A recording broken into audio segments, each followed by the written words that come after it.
They say the house at number 24 has been empty for decades. No one goes near it. No mail, no visitors, not even stray animals. But every night at exactly 3:03 a.m., a single light turns on in the attic. No one lives there.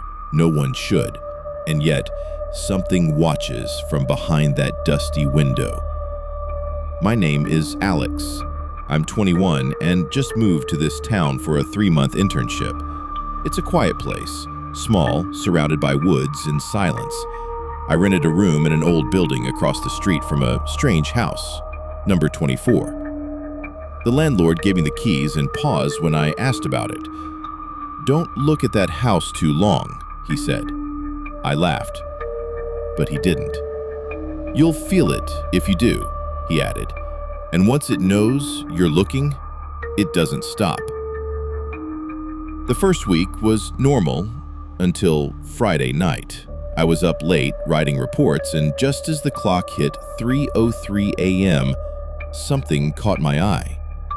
The attic light in house number 24 turned on, soft yellow, flickering like candlelight. There were no footsteps, no sounds, but I swear I felt someone watching me from the attic, from behind that curtain. Then the light blinked. Once, twice, then off. I stared at the dark window for 10 minutes after that. I couldn't explain why, but I felt cold, heavy, as if something old had noticed me. The next night, the same thing, 3:03 a.m., light on, light off. On the third night, I heard whispers, not loud, just behind me in my room. I turned around, no one, but the whispers continued, soft, echoing, words I didn't recognize like a forgotten language. Then came the scratching from inside the walls. I pressed my ear against the plaster, heart racing, and I heard breathing.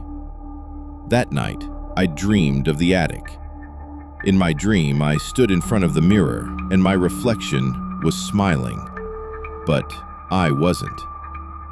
I told my friend Liam, who lived nearby. He thought I was stressed.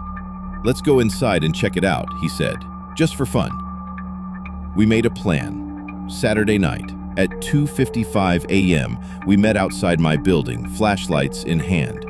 We crossed the empty street.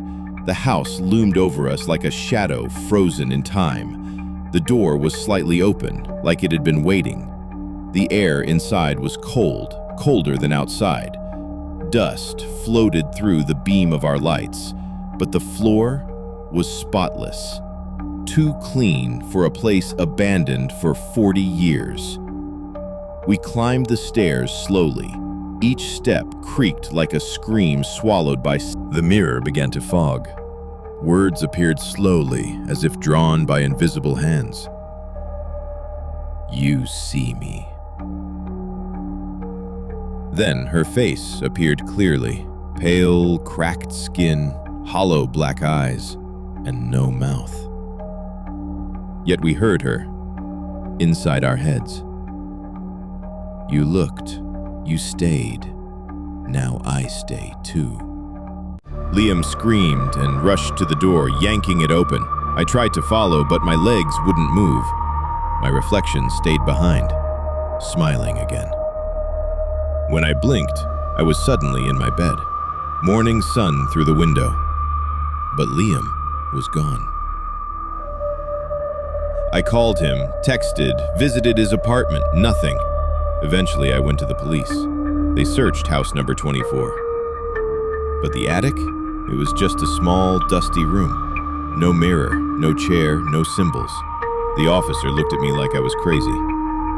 But I know what I saw, and I know what I heard. Because that night, at 3:03 a.m., the attic light turned on again.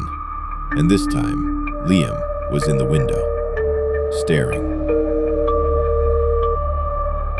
It's been 2 years now. I've moved far away, different city, different life.